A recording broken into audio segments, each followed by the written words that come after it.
Halo, jumpa lagi dengan channel Fisika Asik. Kali ini kita akan menggunakan prinsip dari percepatan pada benda bergerak vertikal. Contoh soalnya adalah sebagai berikut. Sebuah roket bermassa 200 kg meluncur vertikal ke atas dengan gaya pendorong 2400 Newton. Pada saat T sama dengan 100 sekon, gaya pendorongnya berhenti bekerja. Pertanyaannya adalah tentukan tinggi maksimum yang dapat dicapai oleh roket. Ilustrasi pada roket kita gambarkan sebagai berikut. Gaya roket yang nilainya 2400 Newton bekerja ke arah atas. Kita gambarkan dengan simbol ke atas, F sama dengan 2400 Newton. Pada roket juga bekerja gaya berat yang arahnya ke bawah. Kita beri simbol W dengan persamaan W M dikali G. M adalah massa roket 200 kg, G adalah percepatan gravitasi bernilai 10 meter per sekon kuadrat, sehingga gaya berat roket adalah 2000 Newton. Roket akan mengalami percepatan ke atas akibat adanya gaya pendorong. Tetapi pada saat detik T sama dengan 100 sekon, gaya pendorongnya berhenti. Berhentinya gaya pendorong bukan berarti roketnya otomatis berhenti juga, tetapi masih memiliki percepatan yang mengarah ke atas, di mana gaya roket tersebut akan mengalami atau memiliki tinggi maksimum. Sehingga pada tinggi maksimum tersebut, kecepatan roketnya menjadi 0 atau berhenti. Kita gambarkan ilustrasi dua kejadian pada roket seperti ini. Pada titik awal di mana roket memiliki kecepatan awal sama dengan 0, bergerak ke atas selama waktu T 100 sekon. Kita hitung percepatannya yang terjadi akibat gaya pendorong F dengan persamaan A sama dengan sigma F dibagi dengan M. Sigma F adalah jumlah gaya-gaya yang bekerja pada roket. Pada roket ada dua gaya bekerja, yaitu F dan W, tetapi dengan arah yang berlawanan. Gaya F bekerja dengan arah ke atas yang searah dengan arah gerakan roket. Gaya W bekerja ke bawah yang arahnya berlawanan dengan arah gerak roket, sehingga gaya W diberi tanda negatif. Kita tuliskan F dikurang W per M.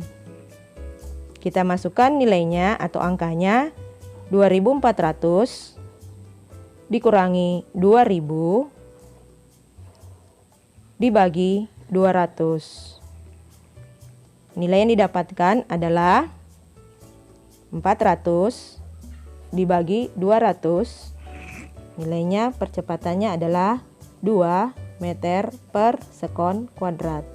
Atau dengan kata lain, roket akan mengalami perubahan kecepatan dengan nilai percepatan atau pertambahannya sebesar 2 meter per sekon per detik. Dari kecepatan 0, kecepatan akhir yang didapatkan di sini dapat kita lihat dari waktu tempuhnya ketika bergerak ke atas, yaitu 100 sekon. Sehingga kita bisa ketahui nilai kecepatan akhirnya adalah pertambahan 2 meter per sekon setiap detik dalam selang waktu 100. Maka nilainya adalah 200 meter per sekon. Ini adalah kecepatan akhir ketika masih bekerja gaya pendorong. Pada detik ke-100, gaya pendorongnya berhenti. Namun, roket masih memiliki tenaga atau energi untuk bergerak ke atas sehingga mencapai titik maksimum. Kita gambarkan ilustrasinya pada bagian berikutnya, yaitu di titik sini. Ini akan mencapai tinggi H maksimum. Kita ketahui jika suatu benda mencapai titik tertingginya, maka kecepatan akhirnya adalah 0. Dengan kata lain, roket itu akan berhenti.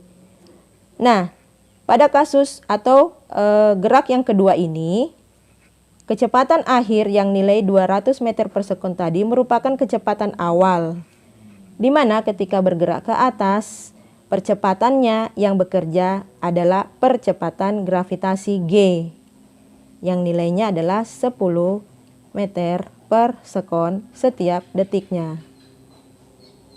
Kecepatan 200 meter ini menjadi kecepatan awal ketika percepatan G bekerja.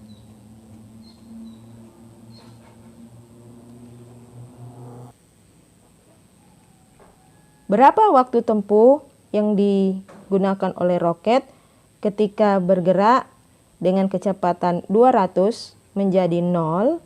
Bisa kita lihat dari analogi atau asumsi percepatan bekerja. G bekerja pada roket dengan perubahan kecepatan 10 meter per sekon setiap detiknya. Dari 200 menjadi 0 sehingga terjadi pengurangan kecepatan. Berapa waktunya yang dibutuhkan kalau kecepatan awalnya adalah 200 dan kecepatan akhirnya adalah 0? Pengurangan kecepatannya adalah 10 meter per sekon. Ya, jadi T-nya yang dibutuhkan pada gerakan ini adalah sebesar 20 sekon. Sekarang kita dapat menghitung tinggi atau H pada masing-masing gerakan tersebut. Kita hitung dulu yang pertama.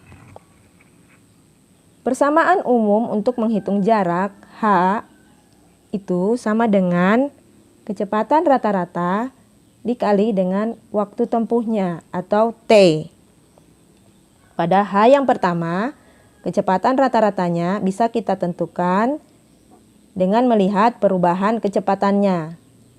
Di mana kalau kita ingin menghitung kecepatan rata-rata, maka persamaannya adalah V0 ditambah dengan VT dibagi 2. Sehingga di sini kecepatan rata-rata ketika gerakan yang pertama bisa kita tentukan V0 adalah 0 ditambah VT-nya 200 dibagi 2 dikali dengan waktu tempuhnya atau T, yaitu 100 sekon. Maka nilai H bisa kita hitung. 200 dibagi 2 adalah 100 dikali dengan 100, maka nilai H yang pertama adalah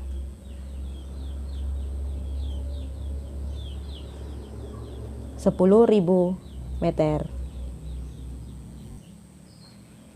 Selanjutnya kita hitung H yang kedua, yaitu ketika roket pendorongnya atau gaya pendorongnya mati. H2 kita hitung dengan persamaan yang sama, V rata-rata dikali dengan T. V rata-rata adalah V0 ditambah VT dibagi 2. V0-nya adalah 200. Ditambah dengan VT-nya adalah 0. Kita bagi 2 dikali dengan waktu tempuh T 20 sekon. Maka nilainya adalah 200 dibagi 2 dikali 20. Menghasilkan 100 dikali 20 atau 2000 meter.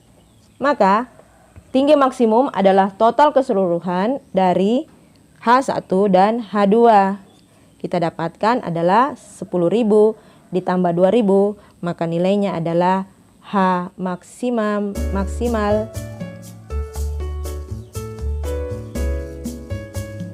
12.000 meter.